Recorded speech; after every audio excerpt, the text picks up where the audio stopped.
Baked beans and tomato sauce is what I knew and grew up on, but more recently I found out about the barbecue version as well as the hot and spicy. Baked beans are great and delicious, but I've only ever had it from a can. Today we're going to change that. I'm going to try it from scratch and see if my version stands up to the canned stuff. This is very exciting, so let's get into it.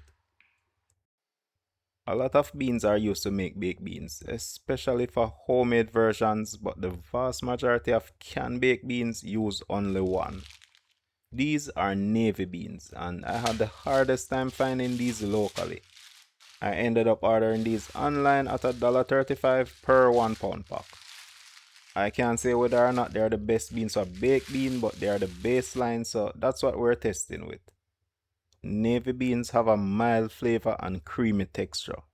Personally, I would say they are vanilla as far as beans go, but that's the exact reason why they work so well as baked beans. It's almost like a blank slate that soaks up flavor really well. Speaking of soaking, to prep my beans, I like to wash and soak them overnight. That gives us a much better texture and they cook more evenly. We don't have to wait a day though, because I had some fully soaked beans from yesterday. During soaking, the beans pull in a lot of water and gets inflated. Soaking also reduces some of the splitting that beans like to do. I'm going to get that in the fridge for now. As for our soaked beans, I'm going to pour off that water and rinse them. We can now place them into our pot and submerge with fresh water. I will bring these to a boil, then simmer until the beans are tender. That should take about an hour. We could always use a pressure cooker to speed up that time, or even a slow cooker to get there much slower. We want beans that are perfectly cooked but at the same time hold their shape really well. You should be able to crush them between your fingers and feel that smooth creamy texture. These have a really subtle flavor. I think navy beans are more about that texture. These are done now, so let's remove them from the cooking water. The water is a key part of our baked bean recipe, so make sure you save it. We'll talk about that in a bit. We started out with only a pound of dry beans, but the weight and volume has more than doubled. Alright, without missing a beat, let's jump straight into the baked bean sauce. In my saucepan on medium heat, I'm starting with about a tablespoon and a half of olive oil. To that, I'm going in with a tablespoon of finely chopped garlic, one small diced onion. Saute that a bit until they get fragrant. Next, I'm going in with a tablespoon and a half of tomato paste. We want to cook that off for a couple minutes to mellow out our paste. It can sometimes have a harsh, bitter, tangy flavor that adds depth, but sauteing mellows it out and rounds out those flavors a bit. Next, go in with one diced tomato and cook that off a bit as well. 2 tablespoons brown sugar, 3/4 cups ketchup. This adds extra body to the sauce and really plays up those vinegary notes. Next up, I'm adding a tablespoon of blackstrap molasses. This also adds a lot of depth to the flavor and some more caramel notes. That's 3 tablespoons of cane vinegar. I didn't realize at the time, but that was a little too much vinegar. I probably only needed half of that. Next up, I have a tablespoon of prepared mustard. Just going to mix that into the sauce. This smells like a really solid barbecue sauce. Not exactly the vibe I was going for, but I'm still pleased. I'm going to let that simmer for about a minute, then we can add our cooked beans. That's only half of our total cooked beans, just a little over a pound. Just mix that in to coat the beans in that delicious sauce. Remember that bean cooking liquid we saved? I'm going to grab half a cup and add it to our beans. That liquid contains dissolved starches that will help thicken our sauce and give it a much better texture. That's going to elevate the texture of the final dish so well. This will reduce a lot, so we want it kind of runny to account for that. That right there is a really good stovetop bean. At this point, it looks exactly like the canned beans I'm used to. What's also funny is that canned baked beans are not actually baked, they are a lot closer to stovetop beans. What I found out very recently is that a lot of people rinse that sauce off their baked beans. I think I can understand why. For some beans, that sauce is really more of a syrup with preservatives and artificial colors. But at that point, I would probably just buy navy beans and cook them. That's the great thing about baked bean from scratch. We add ingredients we want and leave out anything we don't like. Before we move on, I need to season this with a bit of salt and pepper.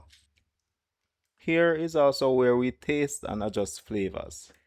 It's slightly acidic now, but I'm betting reducing this will concentrate our sugars a lot more, so I'm just going to leave it like that for now.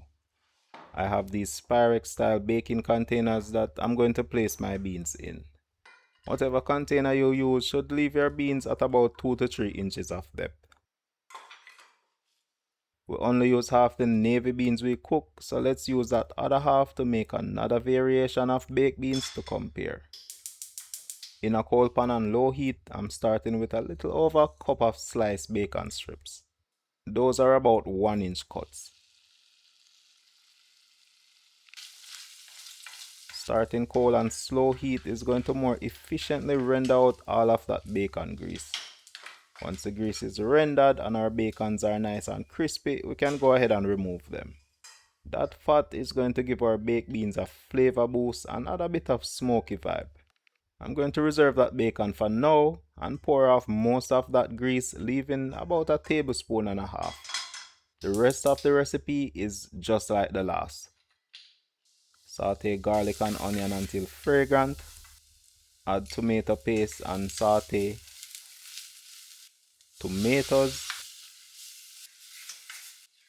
tomato ketchup, brown sugar, vinegar, prepared mustard, and molasses. I overdid it a bit.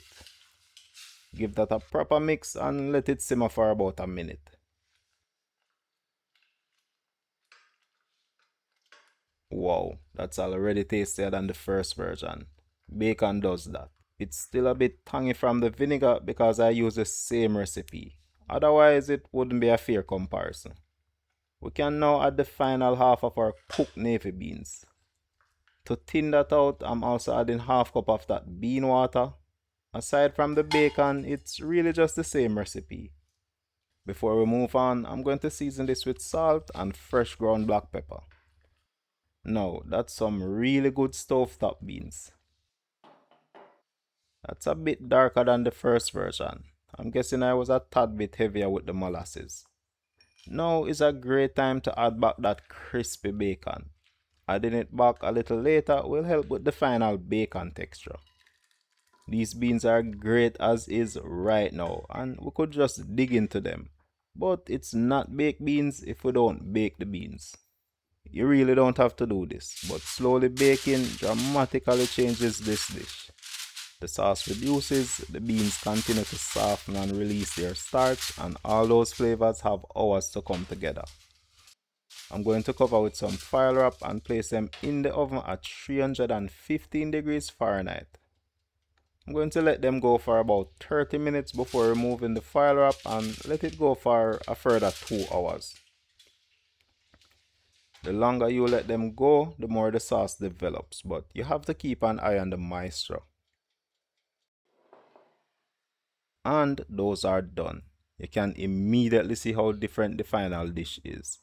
That sauce has reduced nicely and the texture is so much better. Those are great. The plain baked bean is delicious and creamy, but that bacon one brings in a lot more savory smoky flavor. While these were baking, I cooked up some extra bacon for the bacon version. That's going to add some fresh crispiness and extra savory flavors to it.